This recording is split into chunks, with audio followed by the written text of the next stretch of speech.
皆さん、こんにちは。内科皮膚科医の友利新です。今日はですね、美肌習慣、これ OK です。これ間違いですっていうことで、皆さんが美白になるために続けている習慣が、実はこれ別にやらなくていいよっていうことだったり、これはぜひ続けてくださいっていうものを皆さんにシェアしていこうと思いますので、よかったら最後までご覧ください。それでは早速、1つ目。日焼け止めは30分前に塗る。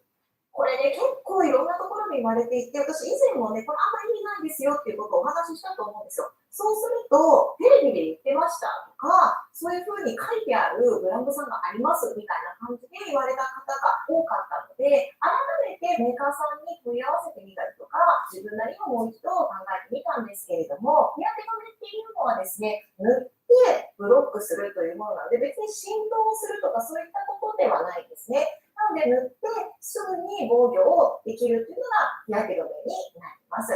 なんですが、一部ね、乾きにくくて、それによって取れてしまうっていうことが懸念されて、15分から30分前に塗りましょうということを言っているメーカーさんもなくはないらしいんですが、大半の日焼け止めは基本的に塗ってすぐに出ても、特にその日焼け止めの効果が低下するということはありません。逆に時間が経てば経つほどシートが混ざってしまったりとか、あとはこすってしまって落としてしまうということがあるので、あんまり意味がないことなのかなと思います。ですから、日焼け止めは適切な量を塗るっていうことがポイントで、時間というのはあまり関係ないと思ってください。続いて、美肌習慣2つ目。朝、レモン水を飲む。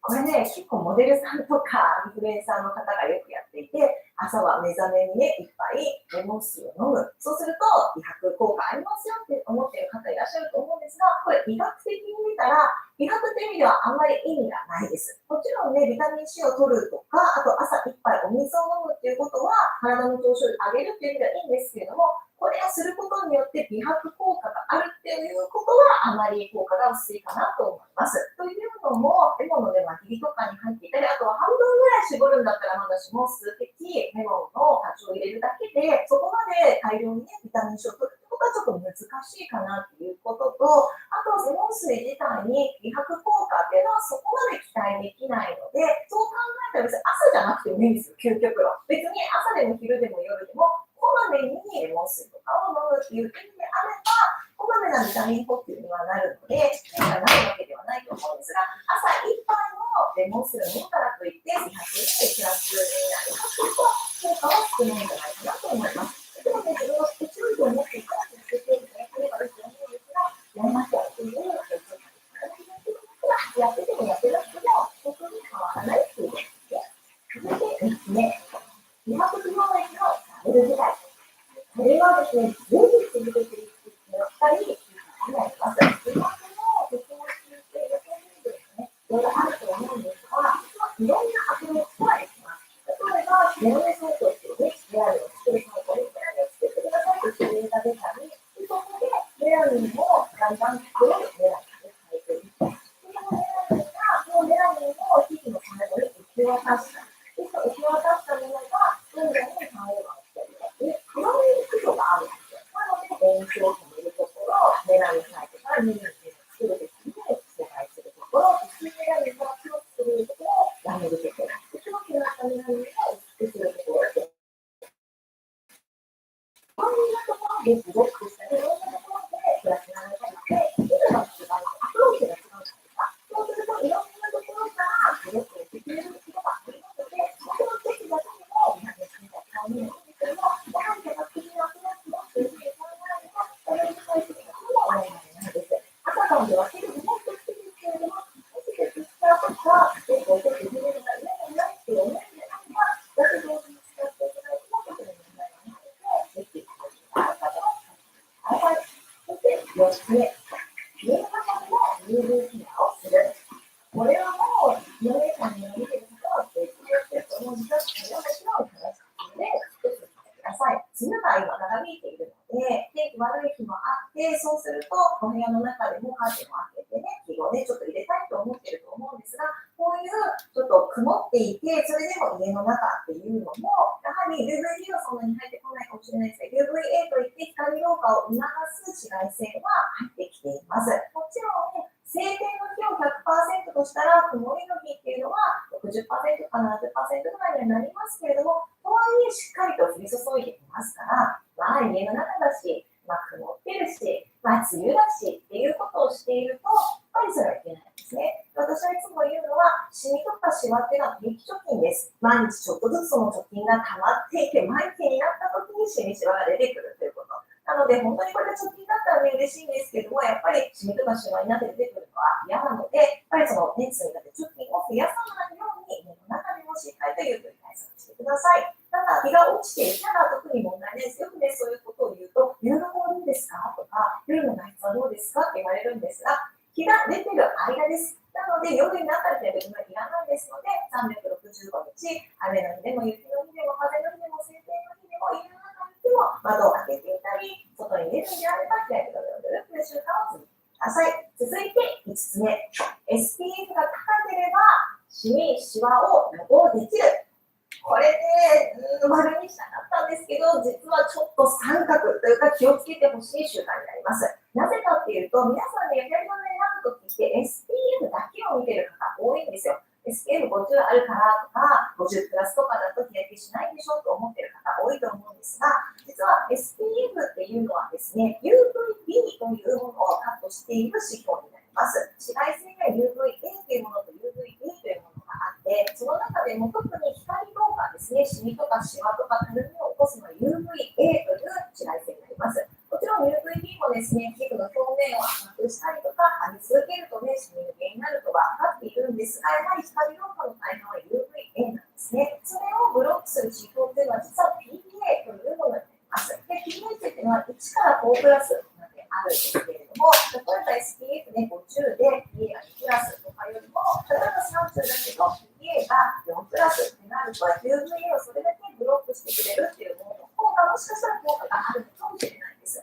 なので、SPF30 で PA が4プラスっていうものと、50で、何ですか PA が2プラスとかっていうのだったら、PA っていうのは時間なのでね、30でも50でもしっかり塗っていれば1日持つようになっているので、それであればやっぱり pH が高いものを私は選んでほしいなと思います。それはやはり何と思いますが、やはり量から UVA というものから起こってくるものだからです。なので、日焼け止めを選ぶ際はですね、SPF 値ももちろん大事なんですが、もう一つ、この PA というもの、PA の1プラスから4プラスまであるので、この PA という値が高いものを選ぶようにしてみてください。美白っていうのは、自分の肌のベストな透明感を出すのが私は美白だと思っています。もちろん真っ白になることだけが素晴らしいことではなくて、やっぱり自分のね、肌の合った色になっていくというのは皆さんの憧れだと思うし、希望していることだと思います。そのためにいろんな習慣をしていたりすることあると思うので、ちょっとね、これは違うよということがあったら、見直していただけるといいかなと思います。いかがでしたか？今日の動画が役に立ったなと思ったら、グッドボタンとか、登録していただけるととても嬉しいです。それでは皆さん、次の動画でまたお会いしましょう。さようなら。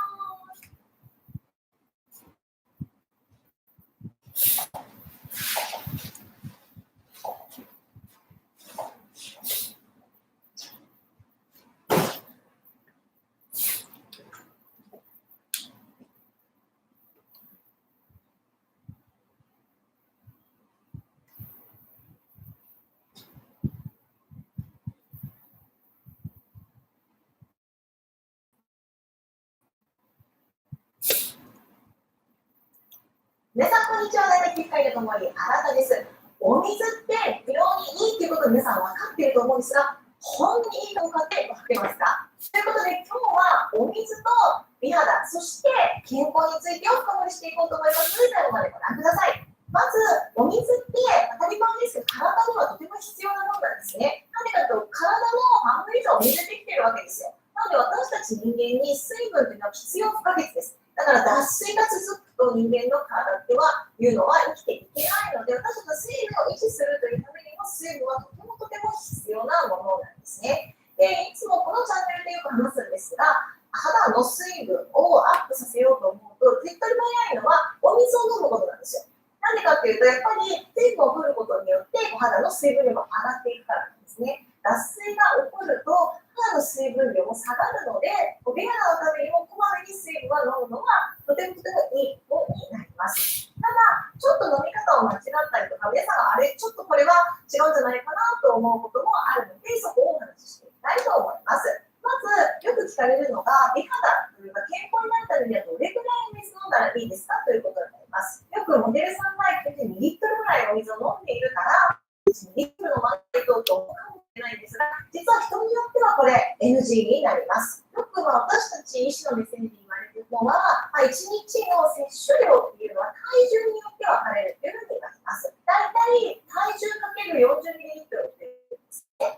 なので50キロの人だったら、大体それが2リットルぐらいですよね。なので、さっき言った2リットルを大体取りましょうというのはそういうことです。ただ、その2リットルの中からさっき言った食事の中に含まれている水分を抜いた量ということを考えてください。なんでかというと、体の中に1日に必要な水分って大体確かに1.5リットルから2リットルぐらいなんですけれども、お水として取る水分だけなので、食事の中からも取ってるんですね。食材の中にも水分って入っているので、そういったことを全部合わせて考えて1.5リットルから2リットルなので、お水として必要なものは生活習慣にもよりますけど、大体2リットルが1.5リットルぐらい。で、2リットルのちょっとトゥーマッチになっちゃうこともあります。ただ、これは炎天下の中でいて、熱中症の予防とかっていうものだったら2リットルぐらい飲んでも大丈夫なんですが、あまり汗をかかないとか、そういった方はですね、あと食事の量が極端に少ないという方は、水分は取った方がいいんですけども、食事取ってるっていう方だった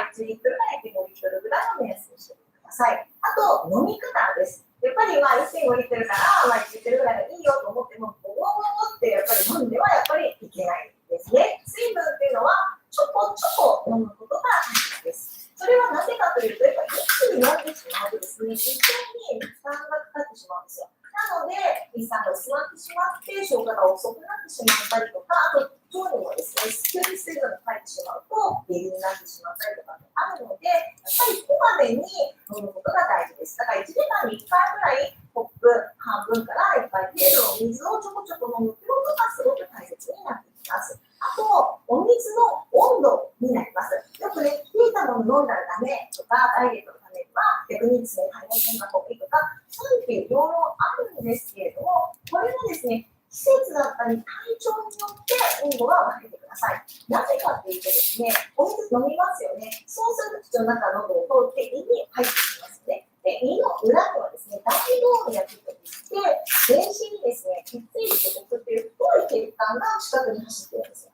なので、例えばあったかい白湯とかを飲んだり、お湯を飲むと、体がポカポカしてきますよね。これが胃にあったかいお湯が入ると、大動脈がちょっと温まっているというか、あったかい血液が体中回って、大動脈がちょっと温まっているというか、あったかい血液が体中回って、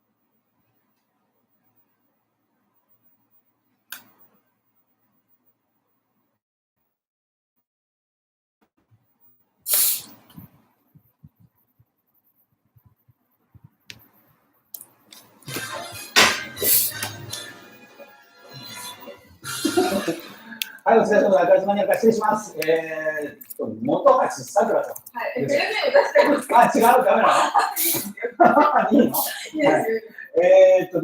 女子大生ですね。はい、フィリピンのサン大はい学で、僕たち、お会いしたの2回目なんですよね。そう、実は。初めて会ったのが、実はコロナの前で、ライブに出てもらったんですよ。そうですね。女子高生がうちに来たっていうのがだったと思うんですけど、要は2年前かな。2年前ちょうど前。コロナその時に女子高生だったのが、フィリピンの女子高生だったのが、その辺いろいろ説明がわけわかんないと思うんですよね、こっちは。は軽く説明します。どういう教育ですか？高校から3年生。高校1年生から。高校1年生。その時は、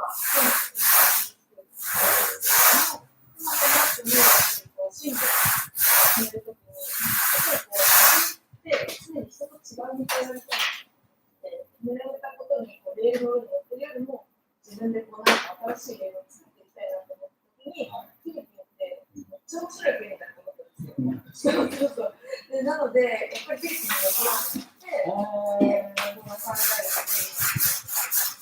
ちょっと待って、俺、汗だくの今まで自転車乗ってたんですから、汗だくになってて、ごめんなさい、ちょっと待って。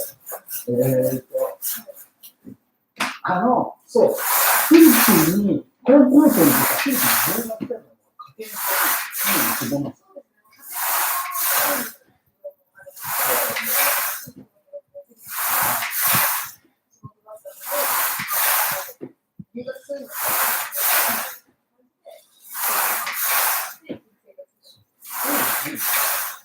うちにいらっしゃったよね。お姉ちゃんの方と妹さんがいて、実はママにして、お父さん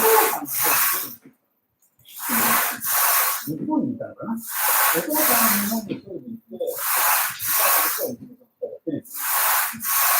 娘2人が留学して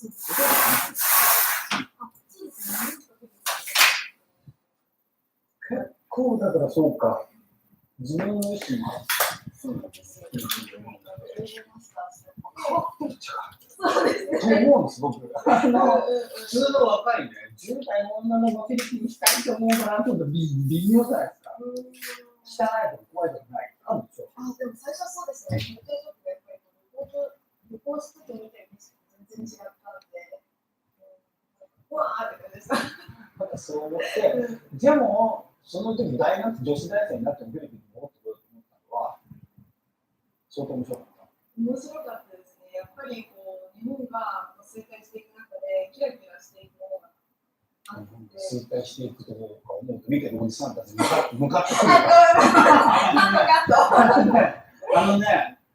でもそんなふうに思うんですかね、若者から見ても。やっぱり、なんだろう、オファーがしてますね、フィリピンは。オファーしてるんだ。オファーがしてるんですね。そう。買い物とかでも、やっぱりこう、すごいですね、買ってる。確かに単純に雰囲気がね、違うからね。日本に行って僕なんか飛行機を見ると、電車乗るじゃないですか。そうすると、単純に周り見てる人の年齢が高い。そうですおじいおばばが圧倒的に多い。若者が少ないっていうのはすぐ分かりますよね。今日もなんか自転車で来たんですけど、そうなんですよ。なんか4月の最後までつけるっていうのを制作で、無料で乗れるんで、乗ってるんですけど、やっぱちっちゃい子とか、若い人がとにかくもう景色、もうフィリピン歩いてる時の日本歩いてると、完璧に近いのが、年齢層が日本歩いてると高いっていう感じなんですよ。僕55なんですけど、割と若手ですからね。いやいや、もちろんですよ。日本の人、僕若手だなって思うんですよ。逆にフィリピン、僕より年寄りあんまりいないから。そんな感じ。それとも、そういうね、印象が強いですよ。今、何が来るの？今は物理。いや、でもなんか実はフィリピンで高校時代やる時から最初にお話しされてたのが橋作りたいって言ったんですよ。そうです。いわゆるクルーエンジニアそうです。クルーエンジニアになりたいんですけど、最近夢が変わってパイロットになりたい。で、フィリピンって女性のパイロットになれることが確立してて、そうなんですよ。で、実際に今大学と両立しながらパイロットマジで？いるんですよ。最近僕、その日本人のパイロットになりたいザンバースのコメントして多分私一緒です。同級生かもしれない。いや、多分先輩ですね。もしかしてワイルドキャット。何ワイルドキャット？マーベルみたいな。そうです。ないんじゃないか。あ、そう、同じ格好です。そう、日本ってね、まあ、ちょっと話どんどんずれてるけど、いいよね。日本ってさ、パイロットになったり、航空っていうと、航空自衛隊で防衛会社に入るか、あとは、まあ、JAL、ANA に就職するか、一発勝負で、10代、20代の時に一発すると、見事。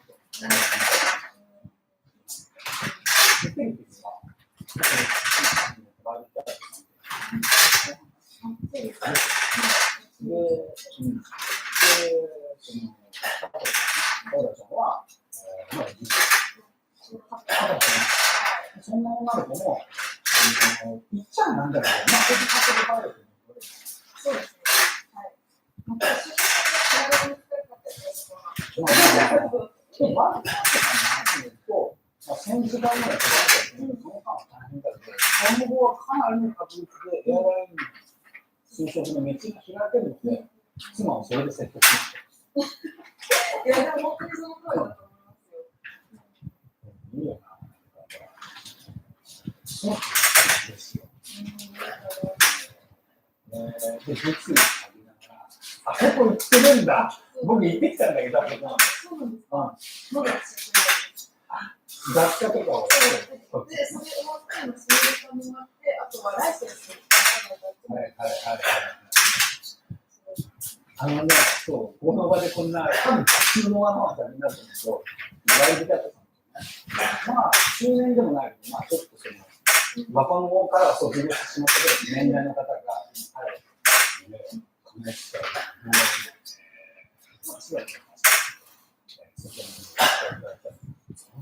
言ってんだ。偶然ですね。知らなかった。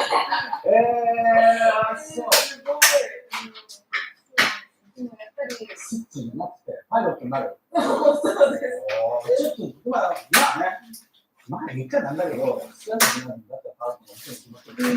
まあそんなこと言っちゃいけないけど、どっちも面白いです。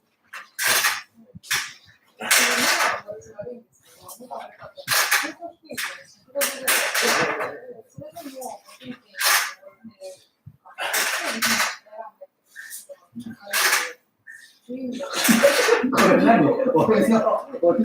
俺のラインどうしたの？バキバキバキバキってちょっと待って、誰かものすごい写真を出して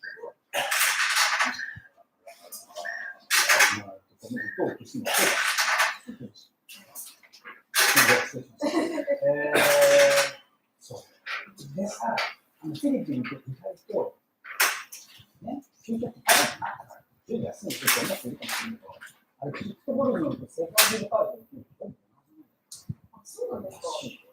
日本人パイロットが1000万ぐらいから始めて、機長になって2000万というけど、まあ、フィリピンならそうなんですよ。そうですね。また、サブカルチャー日本の話に戻りましょうか。そう。高校卒業した時に、その前にコロナで、高校卒業式ってコロナっていうのがあるんですけど、コロナっていうのがドレスでホテルでパーティーする。アメリカの映画出てくるでしょ。コロナの夜にエッチする。知ってるでしょ。そういう映画ある。あの頃に。そう、あれを日本はギリギリ3月で最初の季節それをできたんですけど。ああ、そうか、3月15日、見てるさん。そうなんですよ。で、それで実際に卒業式5月とかだったんですが、もうオンラインで、まあ、マスラーで、オンラインで、今のオンラインで。あ、オンライン。あのさ、僕の子供の時から娘がハイスクールだよ。ジュニアハイスクール。そうそう、そうだ。ちょっとしないんだけど、フィリピンので日本と違うじゃん。日本って6、3、3、4でしょ。フィリピンって。フィリピン変わったんですか？最初が6で、その後が中学校が4で、で、2で、 2で、6424。そうです。で、さっきがちょっと言ってた、いわゆるハイスクールって2年。いや、もうなんか3年。その時は3年だった。3年ですね。なんか今もう3年なんですけど、うん、このグレード11から、その2年の時から、もっと詳しい専攻ができるんですよ。で、それが STEM って言って、理系の学校だったり、ABM って言って、そう、ABM とかビジネスとか、あとはヒューミスって言って、こう文系だったりとか、ガスって言って、ジェネラル。おー、専攻が話、言葉を初めて聞いたよ。なるほど。専攻がその11年生から決まるので、で、なんかまあ大学もそれに沿ってみんな選んでくる感じです。アテネの？ラサール。ラサール。はい。あ、ごめん。ラサールか。親としてはね、アテネの、僕アテネの聞いたけど、アテネの親としてはアテネからラサールあたりに行ってくれれば、まあ、ねえ、ありがたい何かもあるわけですよ。何もわかんない。そうですよね。いうところの慶応バスが雰囲気があるんですね。そこのラサールのっていうおじさんアテネの方は何かしてるんですか？ラサール。ラサールで物理を勉強していて。そうですね。そのさ、ラサールに入るのってさ、どうやって入るんですか？なんか外国人からの場合には、やっぱりトップルだったり、SAT みたいな、こうアメリカの基準のものをやるんですけど、私、高校からフィリピンにいたので、一般入試みそたいな。れが知りたい。娘にそれやらせない。本当ですか。でもなんか、日本みたいに、こうなんか、何年も前からテスト、その大学入試の勉強してるっていうのも、なんかこう1ヶ月前くらいからみんな教科書みたいな、参考書みたいに開いて勉強してる感じだったので、そうだったので、まあ、なんかもちろんこう UP とか受ける形は本当にやってたと思うんですけど、実際に使い方のものが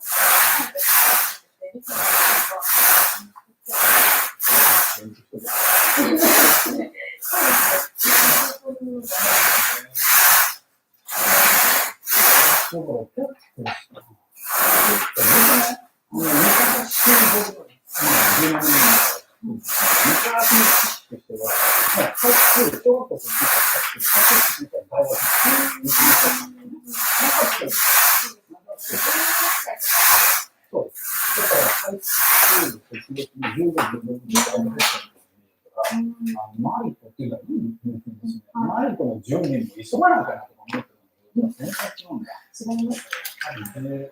80ってなってから、そうです。はい。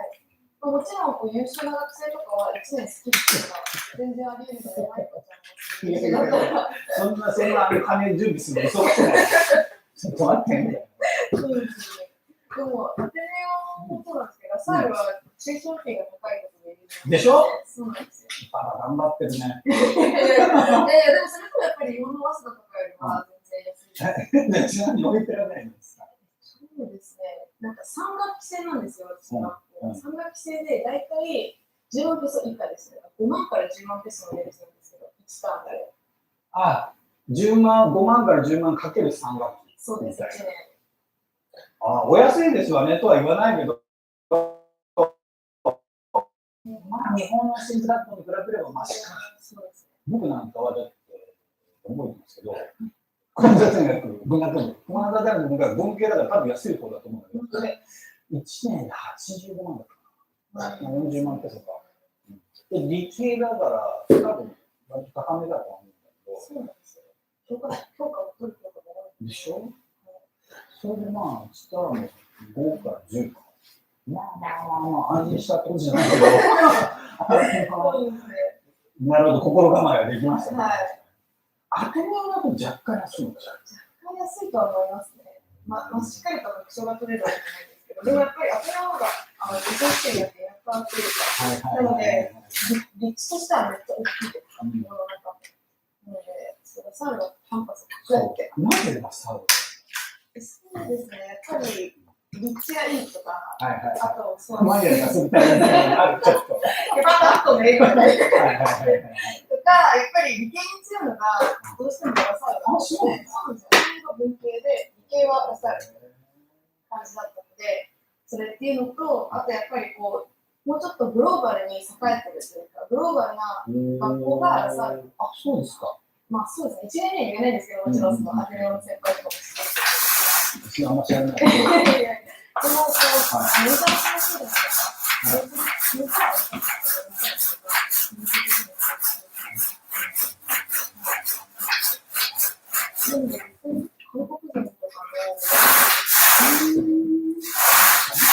なんだろうな。気づいて僕本当に日本語もあれが娘なんで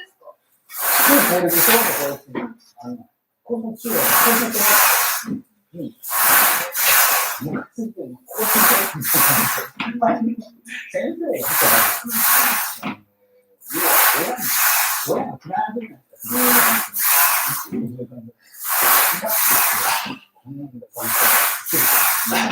今思えば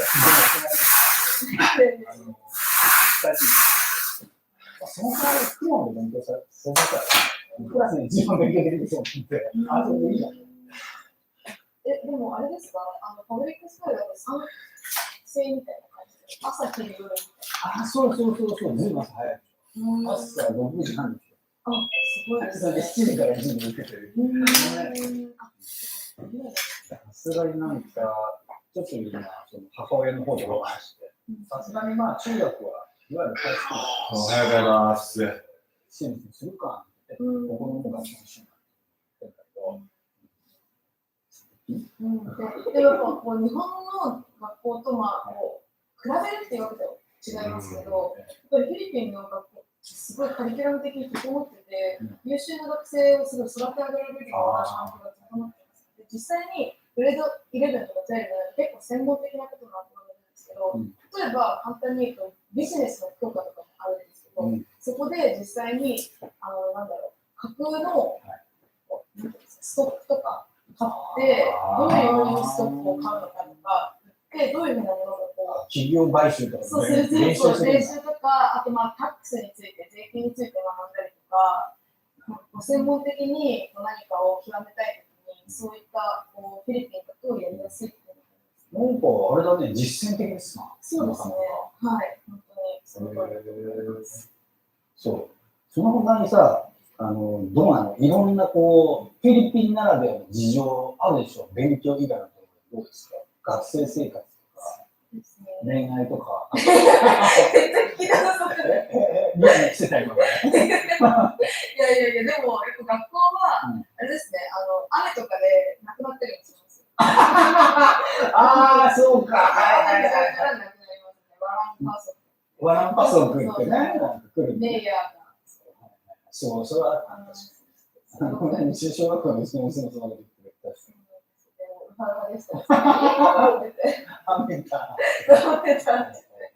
そうですね。恋愛とかさっきプロムとかあるんだ、そうだよな。やっぱなんか、いわばアメリカ文化の影響下に相当あるよね、やっぱ。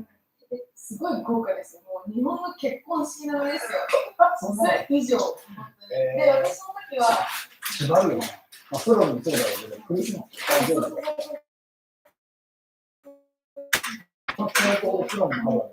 もうみんなドレスとかオーダーメイドとか、あとなんかこう、なんだろう、なんていうの、パッと使えるドレスとかね。サンドレスボールのあっちの方。実際に私の時は、グレード11でマジックで、グレード12でサインメーダーだったんですよ。マーケティングのサインメーダーだったんですけど、本当に一つ一つ運んできて。もう命かかってるみたいな感じだ。メイクアップアーティストとかも、女の子はもう部屋取って呼んで、やってもらうって感じなんですよ。おお、すごいじゃん。でもやっぱ、ゲイのメイクアップアーティストで多いよね。多いよね。なんで？なんで？いやー、めっちゃ多いですよね。もうそう、メイクの人多いですよね。原顔になっちゃう。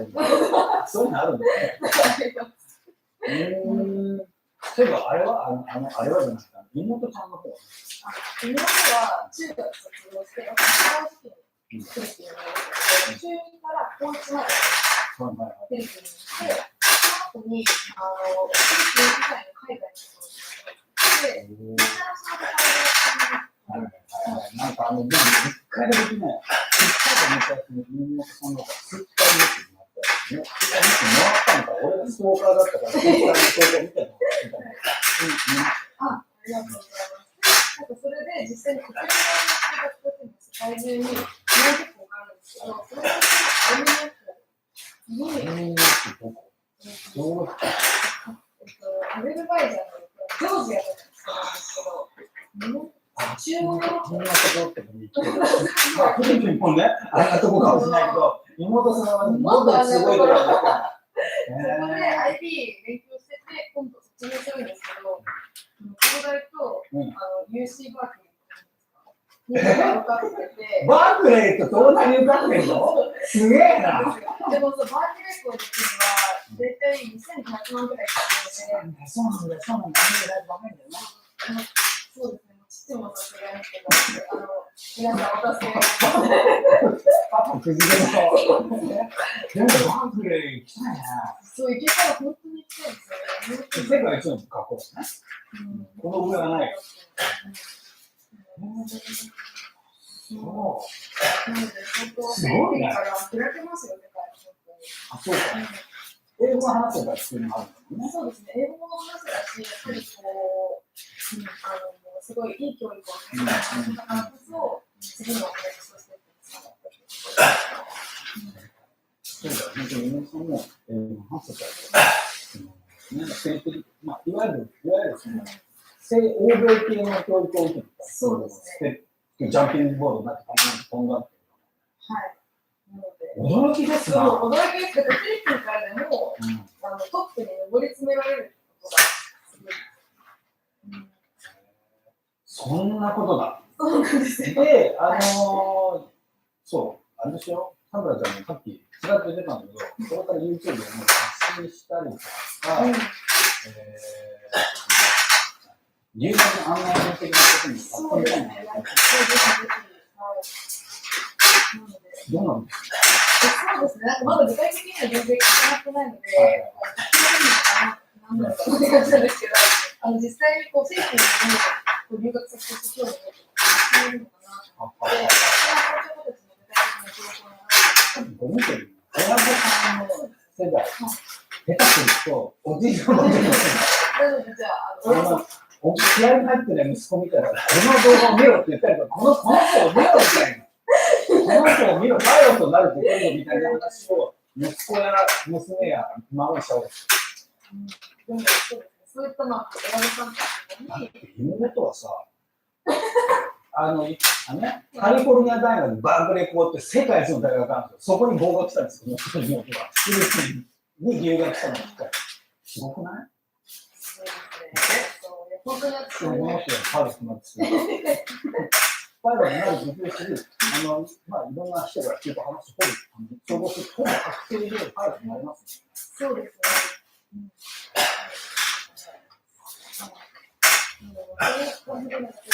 両方って溢れてないじゃないですか。はい。実際の正規留学で、フィリピンに留学すると、実際にどの学校がいいのか、どの先生がいいのか、時間とか、されてるところが僕の母親がすごい学んだ留学とか教育ビジネスって興味ですよ、中身が。エージェントがものすごい取るの。すごい取るんですよ。で、まあ、中身に何やればいいところもね、クリアになっていくような感じがしますね、確かにね。じゃあ続きは、さくらさんはチャンネルがございますんですね。はい、あります。あるんですか？じゃあ続きはさくらさんのチャンネルでお送りしましょうか。じゃあ今日はこんな感じで何やらしていきたいと思います。では続きは動画の概要欄にあるさくらさんのチャンネルの方でよろしくお願いします。バイバイ。バイバイ。本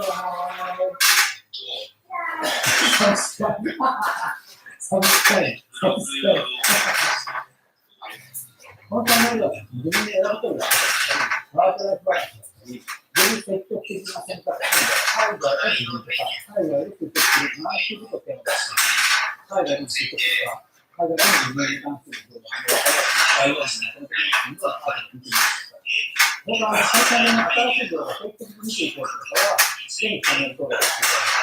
ベルもタップしていただくと、通知が取れますので、こちらの方にそれがツイッターの方でもそのことから日常生活にしていくので、そちらの方もやってみます。じゃあ今日はこんな感じで見てから選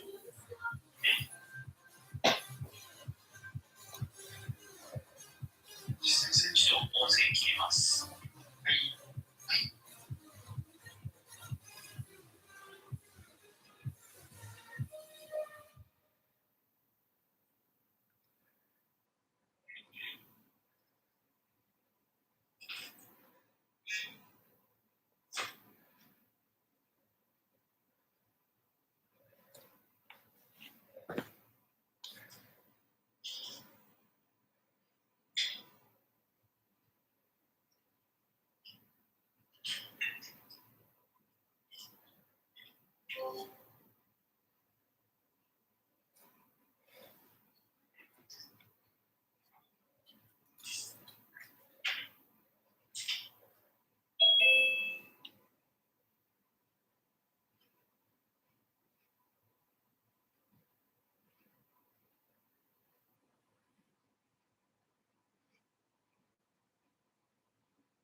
すごい。これは出さない方がいい。出さない。出さない。出さない。はい、お疲れ様です。ありがとうございます。失礼します。今日はね、人妻2人を部屋に連れ込むことを成功したので、これから飲み会始めます。よろしくお願いします。はい。一応2人も有名だからいいんだけど、こちらがね、久美さん。で、こちらがアッコ社長って僕も絡んでる。こちらの久美さんは僕と2人で飲み会のライブをマニラで乾杯っていう YouTube チャンネルがあるんです。こちらアッコ社長も YouTube チャンネル持ってますよね。アッコ社長。はい。2人のチャンネルを動画の概要欄に貼ってますので、ぜひ見てみてください。はい。もう見てると思うんでね。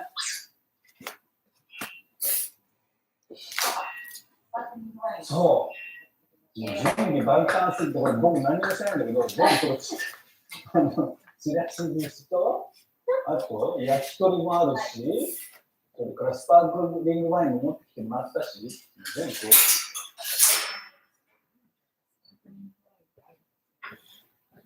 たまたまあったので作りましたって言えますみんな。スパークリングワインがない。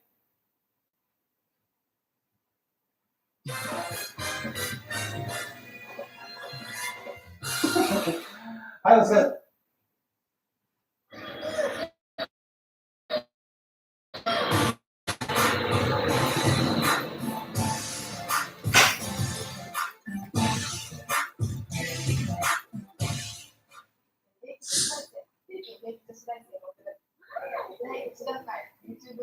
あきら先輩の本当です。よろしくお願いします。はい、失礼いたします。じゃあということで、簡単に自己紹介をお願いしてもいいですか。フィリピンね、15年も住んでいる55歳のおじいでございます。はい、今日はね、福田さんのチャンネルにね、ご一緒させていただくことになりましたけど。初の YouTube 投稿なので、わからないこと初投稿です。初投稿からこれが誤解されない、なんか変なチャンネルだって思われてね。いや、あきら先輩の支援を。ありがとうございます。お願いします。ということで、ちょっと簡単に聞いていきたいんですけど、もうフィリピンの、なんか、地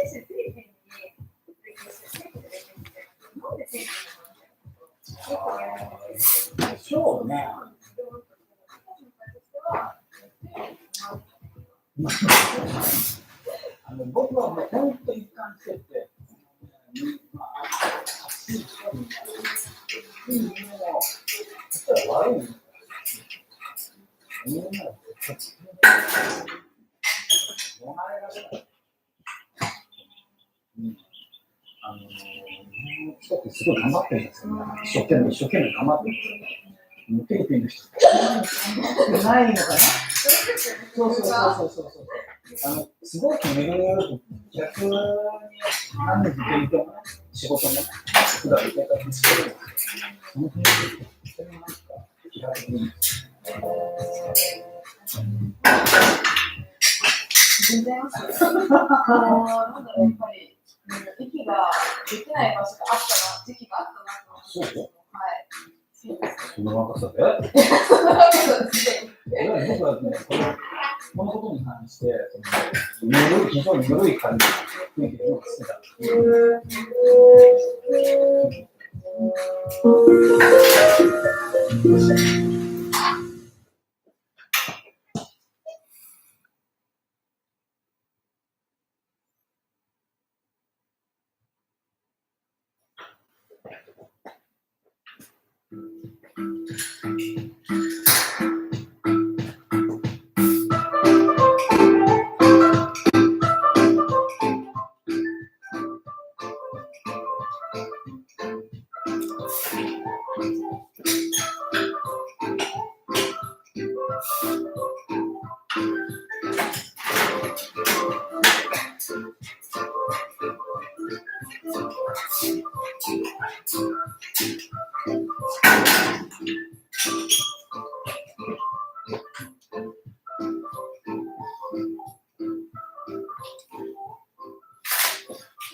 こんにちは。今回はセンターであなたにお届けします。2022年3月の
先生、おはようございます。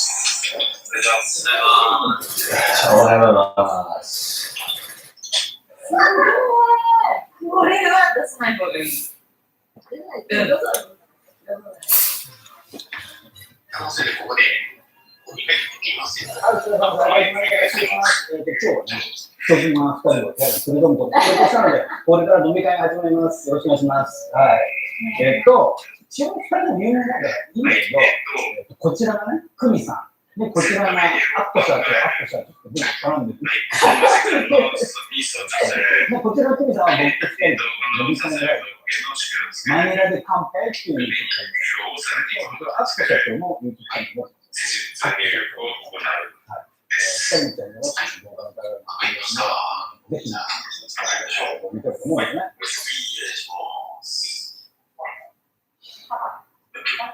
そう。準備大胆すぎて、僕何もしないんだけど、ちらし寿司と、あと焼き鳥もあるし、それからスパークリングワインも持ってきてもらったし、全部どっち。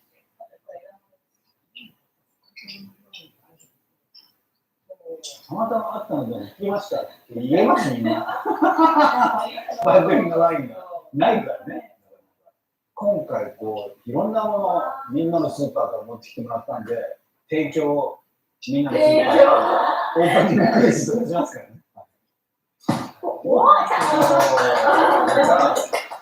はい、じゃあいただきます。乾杯。僕作ですね結構ね。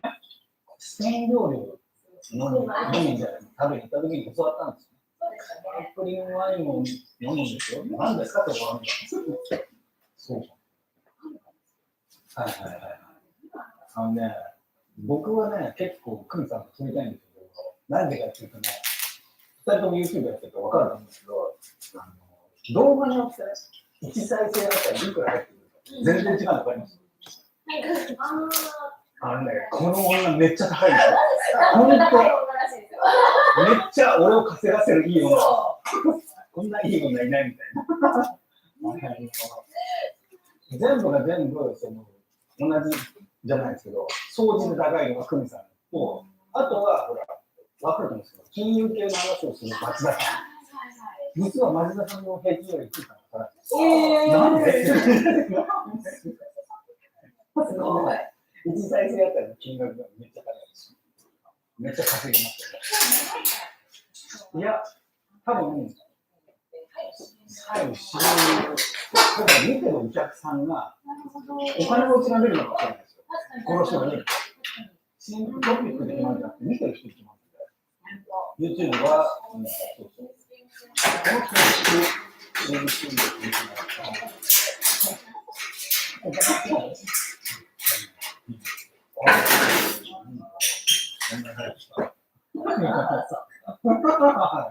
そういうの期待しますよ、結構。アッコ社長は僕的には、毎回僕、アッコ社長超ふざけた絡み方するんですよ。そう。はい、そう。そうすると、アッコ社長そうすると僕も喜ぶんですよ。そういうの大好き。結構ね、ふざけすぎです。怒ってるんですよ、アッコ社長のことが好きだった。ふざけてください。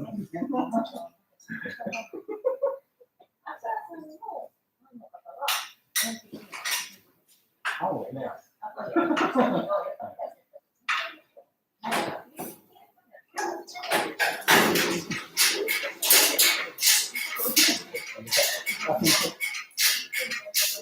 あ、そう。そういうことはあれなんですよ。外国したので、オフ会をやろうと思ったんですよ。オフ会をフィリピンね。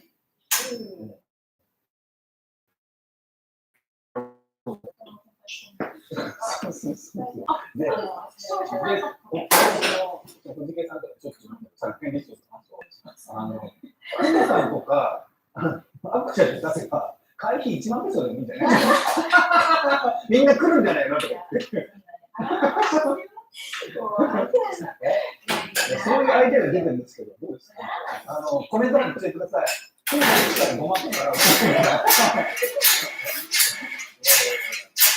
ぜひ、責任もあると。行列できたら。そう。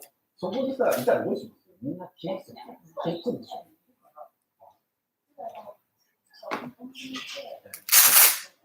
おー。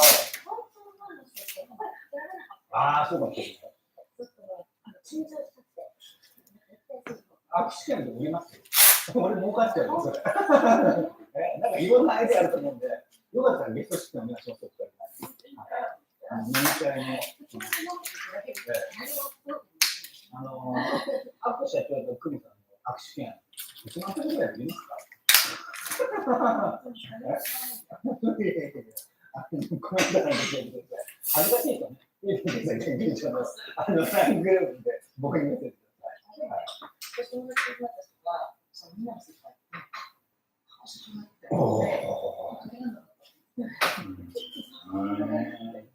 女の子いる。これすごいいっぱいやめてほしい。やめてほしい。ちょっといいっすか。僕ちょっと今日見られたらごめん。見られたらね、漏らしたりとかしたらごめん。やばいじゃないですか。そう。やばいでしょ。言うてね、醤油とかいるのこれ。一応味がついてるんですけど、でもちょっとそういう。これあれ試作品ですってよ。見せていいの？みんなのスーパーで売るかもしれない。売るんかな、多分ね。売ってるんですけど、売ってる試作品のチラシ寿司ですよ。本マグロです。はい。提供みんなのスーパー。ふみさんがいつも投稿してくれて。あ、知ってました？みんなのスーパーの LINE グループ書いてるのこの人です。はい。全然いいです。ふみさんの文章に。いや。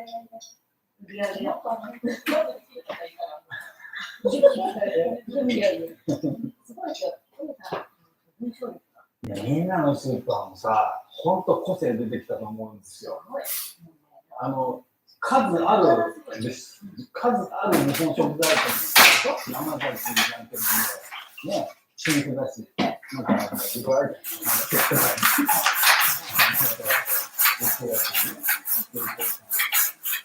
この中で目立ってるね、ここにもどこにやってるなっていう経験になってる。そう。ありがとうございます。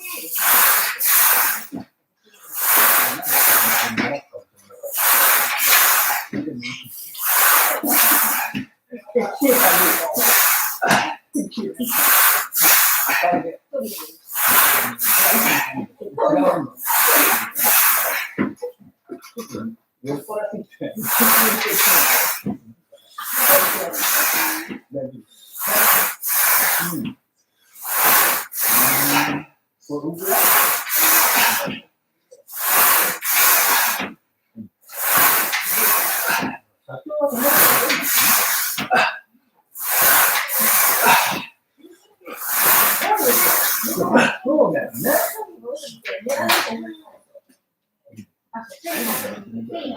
何が難しいですよ。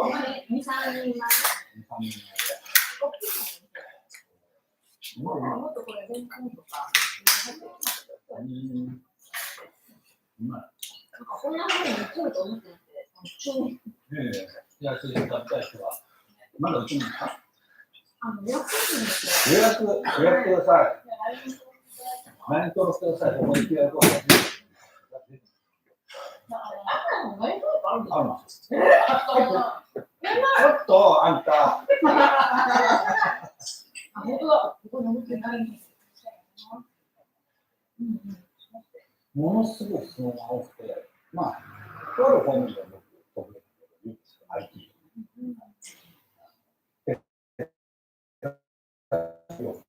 これだけに作ったことっていう感じです。そうはいろいろずっと前の話なんですよ。ご希望があれば結構喜んで、これで何千万か失わずに済んだっていうぐらい担当する人いますよ。下手な進出の仕方して、ボロボロになってからするじゃないですか。いろんなことをご存知ないかと思うので、まあ、我々にとっては基本的なこと。例えば、日本人が会社作れないって知ってますかみたいなところから、始まったりとかするわけでしょ。だから、コアなことをご存知なアポ社長が聞くと、ああ、みたいな人が、っていうこともあるわけですね。そんなことだったら、アップ社長のことが問題えらいことになりました。本当に。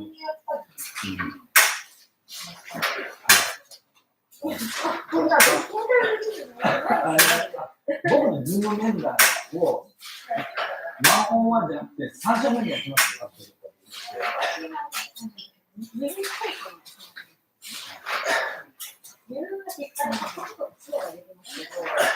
そうですね。めっちゃ僕見た。どんな動画見たかしたら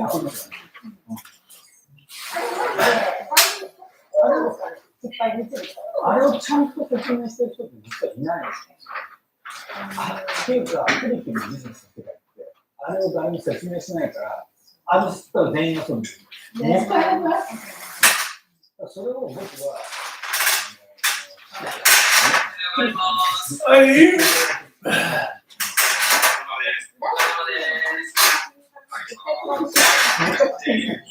もう一回やれば全員、ああ、全員使う。大体な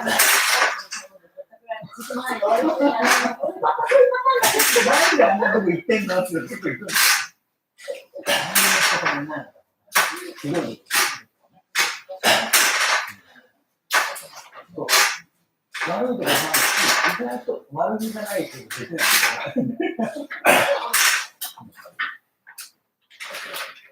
そうです半年経って1年経ってる何もないやけど、17人から1年って置いてくだけで1000万かかった人がいるから、えらいことになってる。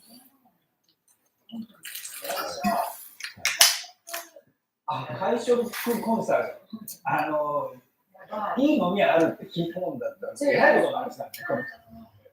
シチュエーションで人数これぐらいで、予算くらい。そういくらでいつ誰と飲みたいって言ったら、山本先生、あ、そうなんだ。質問してもいいですか？課題のところで、いつの何飲むんですかってまず聞いてください。メニュー表を作るっていうのが入っていて、でそのメニュー表の中に、配付けの配付が、10回でどういう数字で決めれば、そう。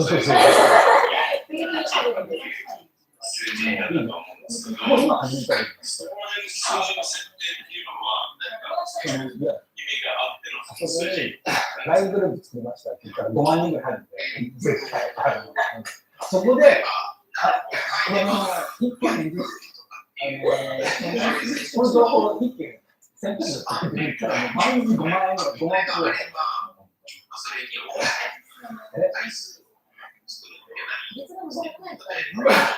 5万人。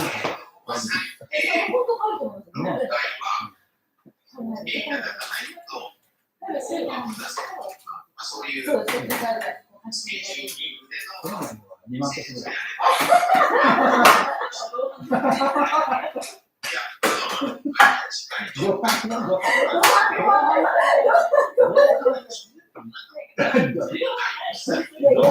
だったら10万ぐらいよね。同伴するんだったら10万ぐらい。それ19倍が違うです。あ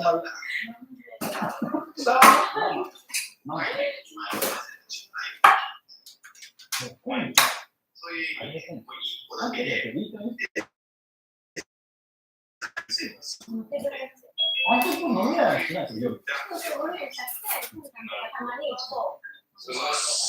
ないとおはようございます。絶対来る。い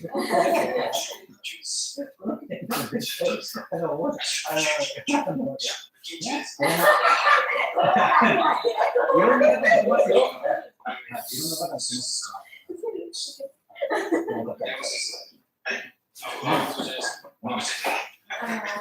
店長、一日店長が。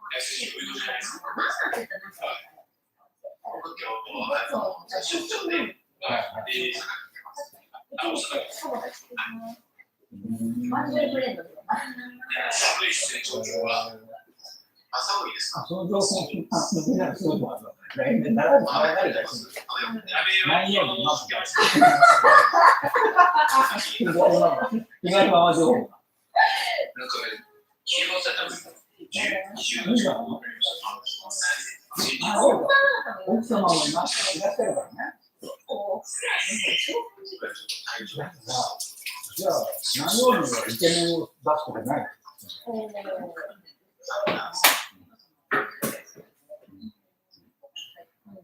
ょっと戦略を変えていることになりました。今日言ったとおり。何や、女性ってすごい最近多いですね、ライバル。少ないの全部この辺に座ってると思うんだけど、どんな感じなんですか？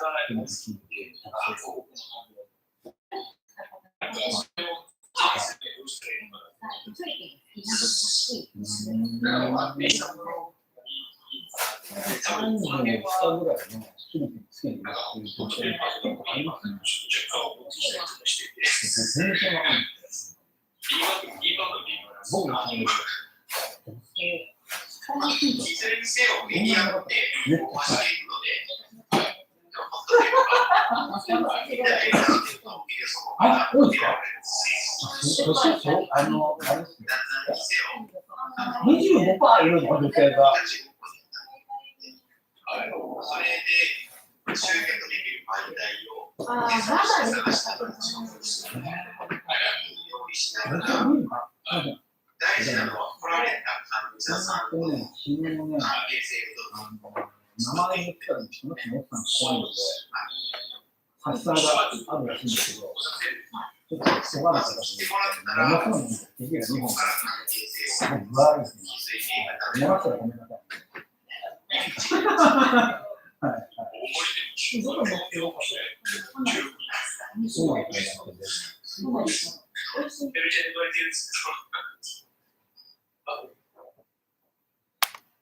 それはおいくらのクーポンで特にできますか？今、オープンゲーム5月まで3500円出してるんだけど、はい、それが大体だ。あ、そうなんですね。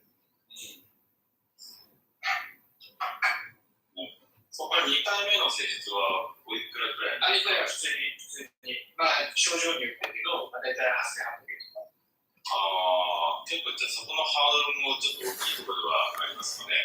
そうだね。まあ、だからこそ返すべきなんだけど、